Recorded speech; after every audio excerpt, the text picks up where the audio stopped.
Hello, ভালো আছেন তো সবাই? আমার নতুন একটা ভিডিও দেখার জন্য আপনাদের সবাইকে অনেক অনেক ধন্যবাদ।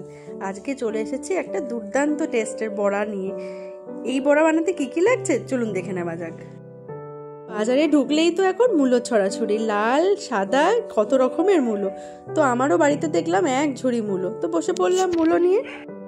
আমি নিয়ে নিয়েছি একটা গোটা বড় মূলো। এই মূলোটাকে প্রথমে পাতলা পাতলা করে পিল করে নিয়েছি, মানে একদম ছালটাকে পাতলা করে ছাড়িয়ে নিয়েছি। এরপরে এই মূলোটাকে ভালো করে গ্রেট করে নেবো গ্রেটার দিয়ে। এই যে গ্রেট করা হয়ে গেছে, এরপরে এটাকে আমি ভালো করে চিপে চিপে এখান থেকে জলটা বের করে নেবো। যদিও বা সেই জলটা কিন্তু আর ফেলবো না।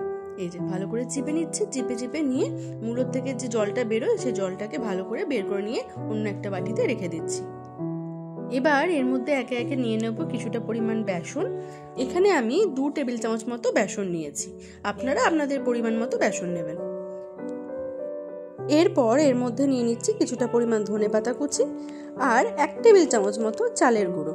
চালের গুঁড়োটা দিলে না এটা বেশ মুড়মুড়ে হয় খেতে। আর এরপরে দিয়ে দেব হলুদ গুঁড়ো, লঙ্কা গুঁড়ো আর সামান্য পরিমাণ ধনে জিরে গুঁড়ো। সব কিছু দেওয়ার পরে দিয়ে দেব কিছুটা পরিমাণ কালো জিরে। কালো জিরে থাকলে না এটার ফ্লেভারটা খুব সুন্দর আসে আর মুখে পড়লে খেতেও খুব ভালো লাগে। এরপর এর মধ্যে দিয়ে দিচ্ছি কিছুটা পরিমাণ লঙ্কা কুচি। তারপর সব কিছু একসাথে মেখে নিতে হবে। আর মাখার সময় ওই যে মূলোর জলটা নিগড়ে রাখা আছে ওই জলটাই কিন্তু ব্যবহার করব। তবে খুব বেশি জল কিন্তু দেব না, কারণ এখনও নুন পড়েনি, তাই মনে হচ্ছে যে টাইট হয়ে আছে। নুন পড়লেই কিন্তু জল কাটবে, তাই জন্য শক্ত শক্ত করে একটু মাখতে হবে। এই যে মাখা হয়ে গেছে, এরপরে ওপর থেকে দিয়ে দেবো নুন, পরিমাণ মতো যতটা নুন লাগবে। দিয়ে নুনটা দেওয়ার পরেও হাতে একটুখানি জল নিয়ে ওই মূলোর যে জলটা সেটা নিয়ে আর একবার মেখে নেবো এটাকে। আর সামান্য পরিমাণ চিনি দিয়ে দিচ্ছি টেস্টটাকে ব্যালেন্স করার জন্য। আর এখানে কড়াইয়ে দিয়ে দেওয়া হচ্ছে তেল।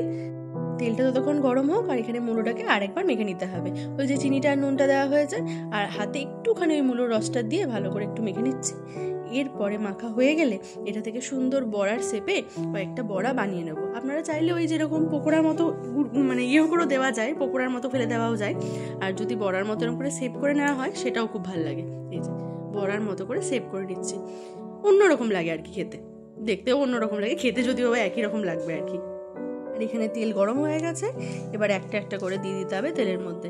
আর তেলের ফ্লেমটাকে এখানে লো টু মিডিয়াম রেখে এপিট ওপিট লাল লাল করে ভেজে নিতে হবে।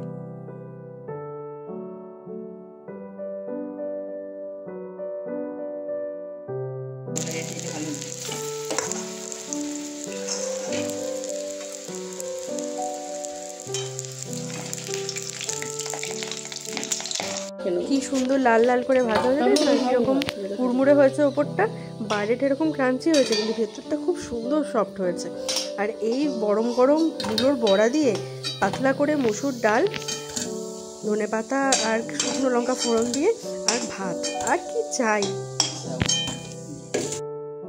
আমার মূলোর বড়া বা মূলোর পকোড়া একদম রেডি আর সার্ভড।